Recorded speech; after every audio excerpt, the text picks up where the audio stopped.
The year is 492 BC. The vast Persian Empire is furious at a small Greek city-state. Athens had yet to be conquered, and while the Athenians remained independent and free, they also helped other city-states revolt against the colonial powers. In Ionia, in Asia Minor, the local Greeks were supported by Athens in a revolt that ended just a year earlier. King Darius I decided that there must be consequences. He commanded Mardonius to start the first Persian invasion of Greece with the goal of fully subordinating the Greeks and establish their power in the west. But Athens and Sparta kept resisting. 2 years later, in 490 BC, it was time for Admiral Darius and General Artaphernes to conquer the resisting Greeks. This time, no envoys were sent to demand submission. They sent an army of about 28,000 men to fight and force the locals into submission. The events that followed led to the epic Battle of Marathon in Attica, a battle so spectacular that blends history with mythology. Welcome to another episode of Helinika podcast. I am your hostess Marielena, and today we explore the reported incidents of a historical event they did not teach you in school. Incidents reported by Herodotus, Pausanias, and other ancient Greek historians. But before we get started, take a moment to subscribe if you haven't already, to not miss our next episodes.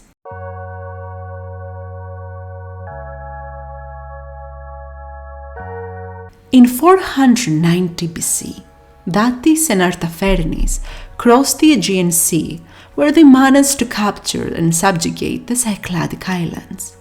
The island of Naxos was set to flames, and many residents were killed or captured as slaves. The punitive actions continued at Eretria, a town at the island of Evia, in close proximity to Attica.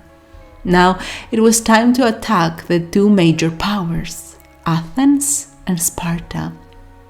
Back in Athens, the generals Aristides and Miltiades were informed that the Persians were heading towards Attica. They knew that Darius and Artaphernes had acquired the help of Hippias, an exiled tyrant who was promised to rule over Athens, which was a democratic state at the time. It became clear that waiting within the city walls for the enemy to arrive was not wise, especially since they possessed insider information. They had to stop the Persian army on their way and attack before they could even reach the city. But the Spartans, the most dedicated Greek warriors at that time, had to be informed. They sent Philippides, one of the fastest running messenger, all the way from Athens to Sparta, a distance of about 213 kilometers. The Spartans agreed to unite at the time, but they insisted that they could not send their troops at that moment for religious reasons. As they claimed, their Carnia festival was approaching, and that was their priority. Philippides carried a heavy feeling in his heart while running the 213 kilometers back to Athens, as he had to inform Miltiades, Aristides, and the rest of the commanders that they were basically on their own. On this run back, a peculiar incident occurred, one reported by Herodotus himself.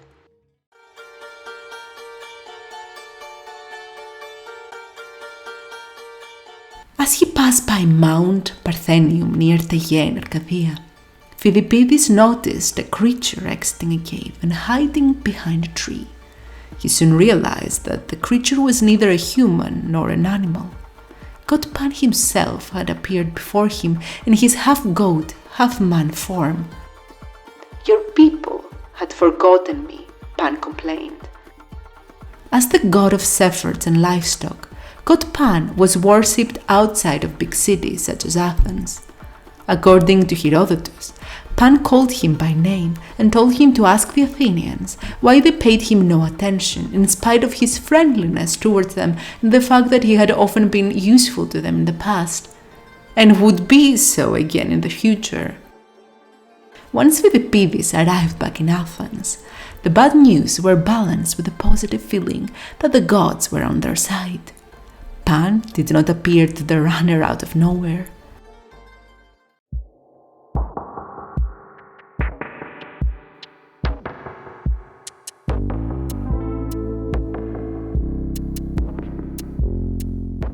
The Athenian generals had already created their plan.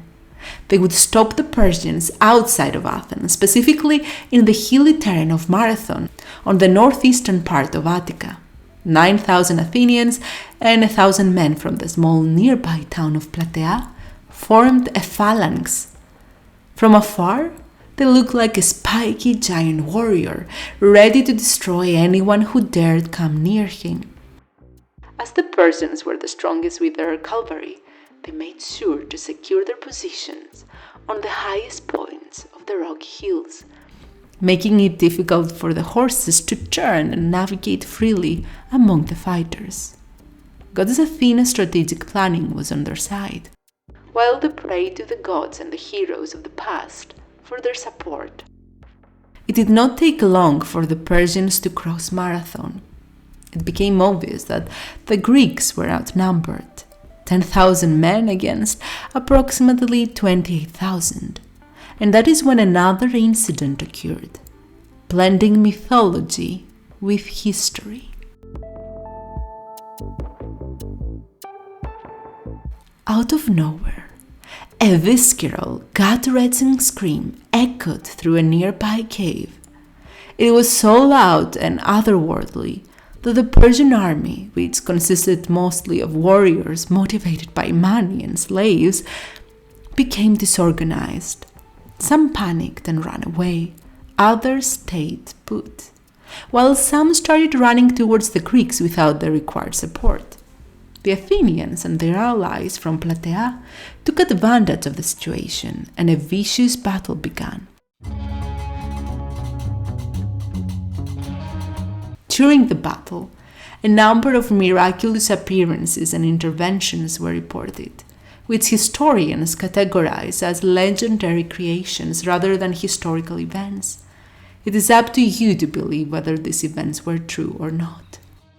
As the battle progressed and the outnumbered Greek forces were weakened, a mysterious man appeared out of thin air.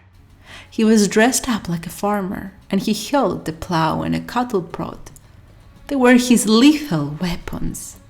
Echetlaeus, the plow holder as he was named, is described as one of the most heroic warriors of the battleground. He destroyed countless enemies with no effort. Despite wearing no protective gear, he was not wounded. He was extremely tall and muscular. He resembled a god. Another person nearby swore that he saw Theseus, the mythical king and hero of Athens, rise from the ground and fight against the enemies with unmeasured strength. Some felt the presence of the hero Hercules in the battlefield, giving them strength and courage, while another group swore that they saw Zeus himself joining the battle with a weapon that fired lightning strikes, killing the Persians at an instant.